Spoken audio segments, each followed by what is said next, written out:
We are connected to multiple smart devices at home. We have like the smart fridge, you have like the smart spoon, you have everything smart. And we really need to be more security aware. Welcome back to another episode of Engati CX. I'm your host, Aish, and for this episode, we're talking to cybersecurity expert Aghiath Chbib. But before we get started, let's begin with a quick introduction of Engati. Engati is the world's leading multilingual no-code chatbot platform, available across 14 channels with 30,000 bots, created across 186 countries in every domain and use case.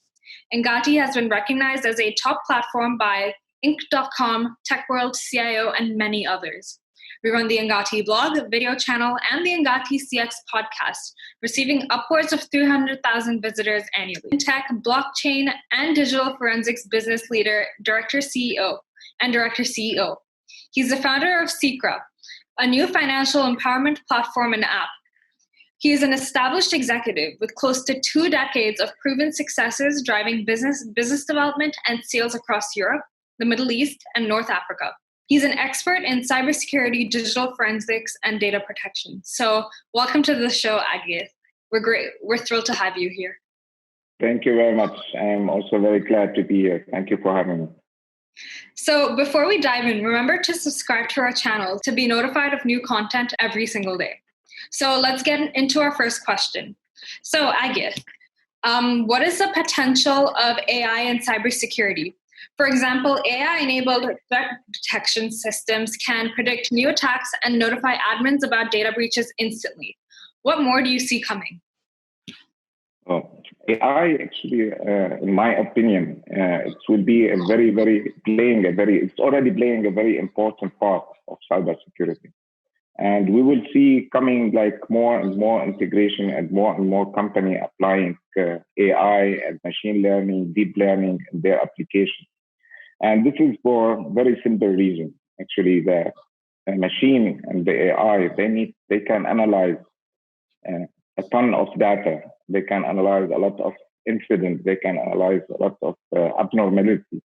And based on the data set, they will be able to really take action or decision or give alarm to the cybersecurity expert much faster than any human being can do. And to be like more precise, we see this the new trend. Like there is a lot of company now hiring and jumping and implementing different concepts of deep learning, NLP, machine learning, and they're trying to bring their product to the market in order to fight I call it always, never-ending battle with the cyber criminal. Mm-hmm. Unfortunately, the AI it can be also like a two-sword dangers, because same way like the defender, they can use and apply AI to detect the bad actions on the network or the cyber attacks on the network. The hackers and malicious attackers, they can also utilize AI in different ways to attack network in different stages also where they use, starting from the information gathering before they launch any attack. They can really automate the entire process. They can utilize a lot of AI in their benefit, up to profiling, up to many stages in the life cycle of attacks. They can utilize AI for it.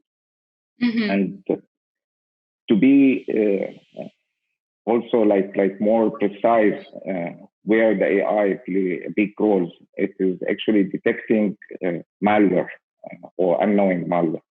Since, as I mentioned before, that the AI will be able to read a lot of signature, a lot of pattern abnormality, it will be able also to detect code which have been manipulated by hackers and malware, because what they do also, they always try, the hackers and the bad actors, to manipulate the code in their malware in order to bypass the cybersecurity defenses and parameters. And usually to defend your parameter, your asset against unknowing attacks is very difficult. And therefore, the AI and machine learning play, my opinion, a huge role and very important role in the future in order to safeguard and really take action much faster and get the alert to keep our business continuity and our assets secure. Mm-hmm. Definitely. I completely agree with you. But you've mentioned that AI could, obviously hackers could potentially hack into systems using AI. So do you think that on-prem chatbots could be used for greater control over sensitive data? Definitely. I am always a friend of the option if the supplier or software provider can give me the flexibility in having either my chatbot or my application, what I'm using, whatever it is, in the cloud or on premises. Now, everything comes with advantage and disadvantage, and definitely it depends on the customer requirement, the sensitivity of the data, what I'm dealing with. Let's say if we talking about chatbot dealing with a government entity with really classified information, then definitely having chatbot under my control 100% in my data centers, I can have a better security measurement, depends on my policy and depends on the data classification I have. And this will be for me as a cybersecurity expert, a better option than having the data on the cloud.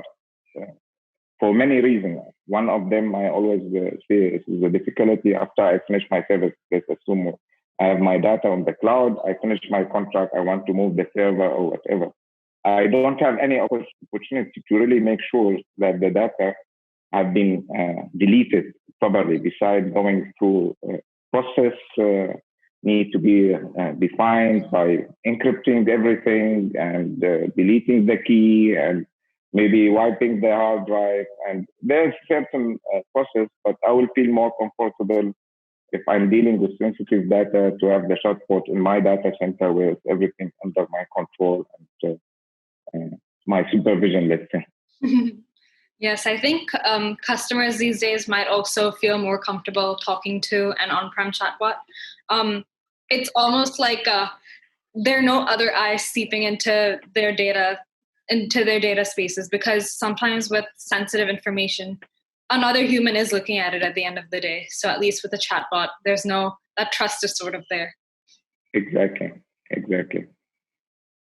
So with IoT with 5G networks is going to bring a new era of interconnectivity. So how can businesses prepare themselves for this in terms of business and also in terms of threats and breaches that come along?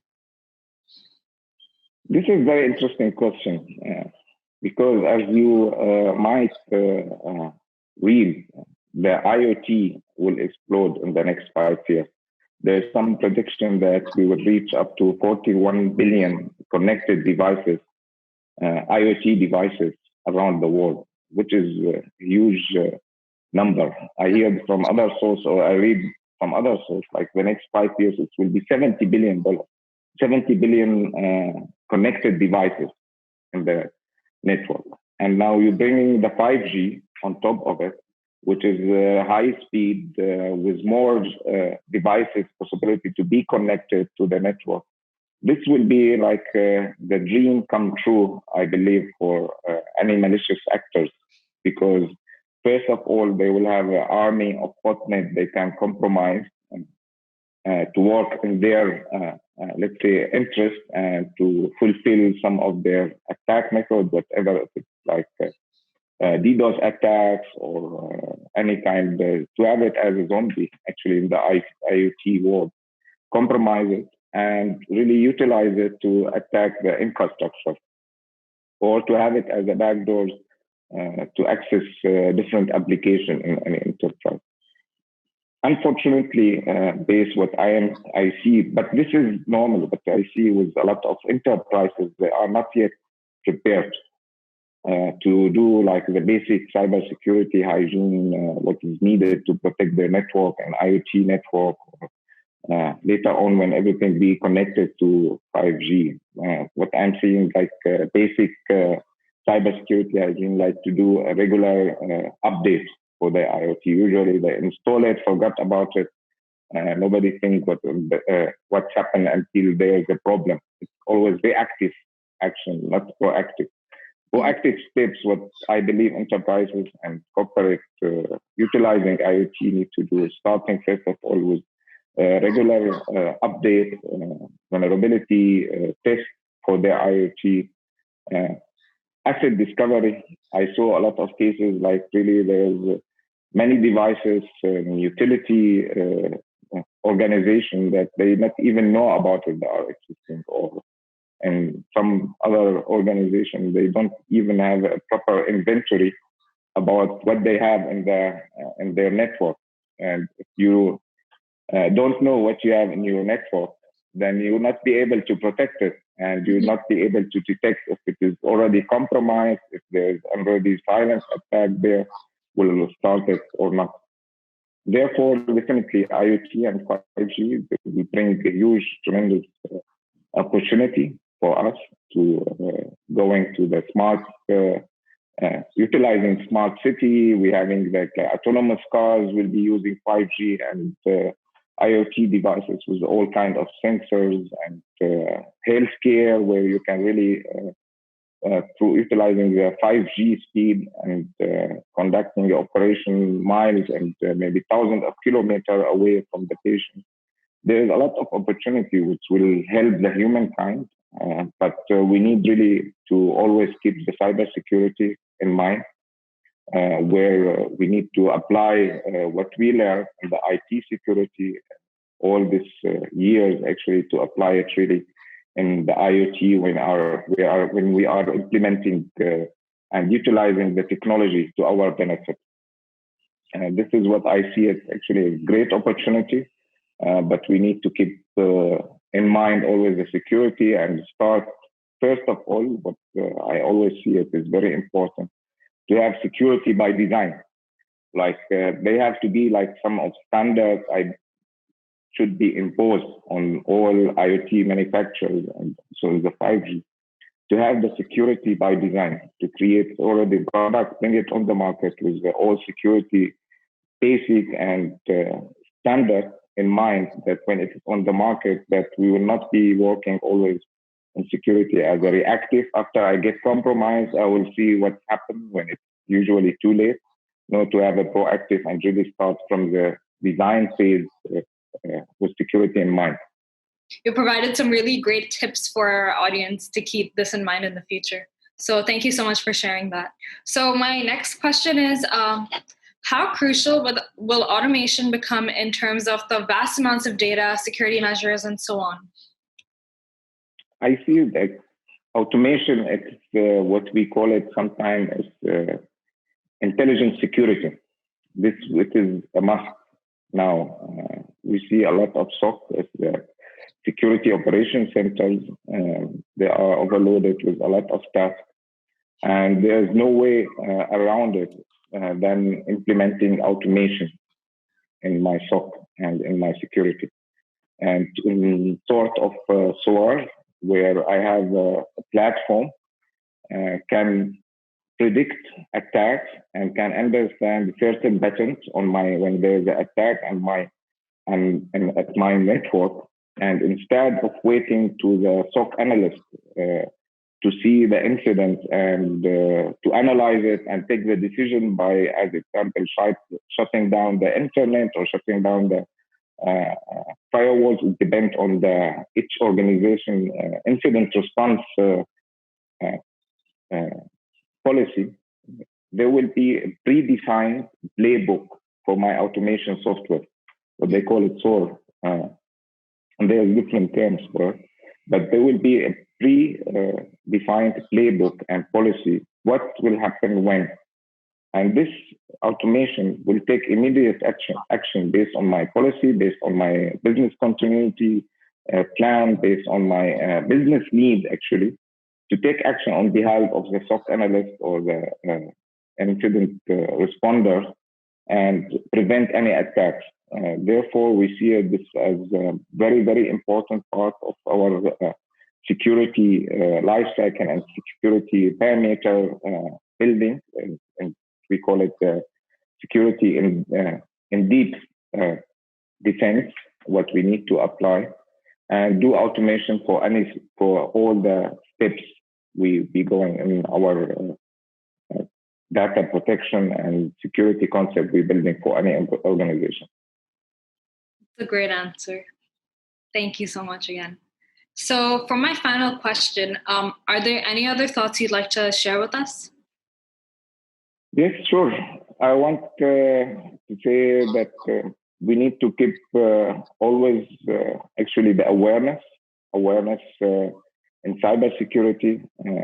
We are living now in connected world, in digital world. Actually, we're generating more and more data about ourselves in social media. We are connected to multiple smart devices at home. We have like the smart fridge, you have like the smart spoon, you have everything smart. And we really need to be more security aware, to have really, I call it always building the human firewalls, because unfortunately a lot of attacks starting by human, by a lot of bad actors. Now 75% of attacks, they use it through social engineering, through really manipulating the human being, manipulating us by urgency, by sending like a phishing email saying, okay, you need to act now immediately, or you have this great offer. And they are very creative. And I believe we need really in any organization to apply the security awareness concept for their people, because the human, they are their first layer of defense, and they need to be aware about all kind of phishing technique, what is malicious, what is not malicious, because the security starts there by the human, by the awareness, by how to react and how to act to any attempt from hackers. This is one thing, the awareness. And the second thing, definitely I'm a big supporter of implementing and applying AI where it's possible. But at the same time, we need to be really very cautious and very careful about it, because also, as I mentioned, the hacker, they can utilize it for their benefit. And even in the training phase, because at the end, the AI, you feed it with a good data set, with a good information, in order to come out with the conclusion for good or bad. And if this AI have been really manipulated from the beginning through malicious data and wrong data, then the decision will be automatically not in our favor. Thank you so much for sharing your insights and some really great advices and tips on how to practice data security and cybersecurity for many organizations. I think a lot of people are going to benefit from our talk. So thank you so much for giving us your time. They were really valuable. So if you've stuck around for this long, we're really excited to announce that our ebook, The Evolution of Customer Experience, is out and available to download. Check the link in the description for more details. We'll be back with a new episode with a brand new expert soon. So stay tuned and we'll see you around for the next one. Thank you so much, everyone. And thank you again. Thank you. Have a good day. Bye. Bye-bye.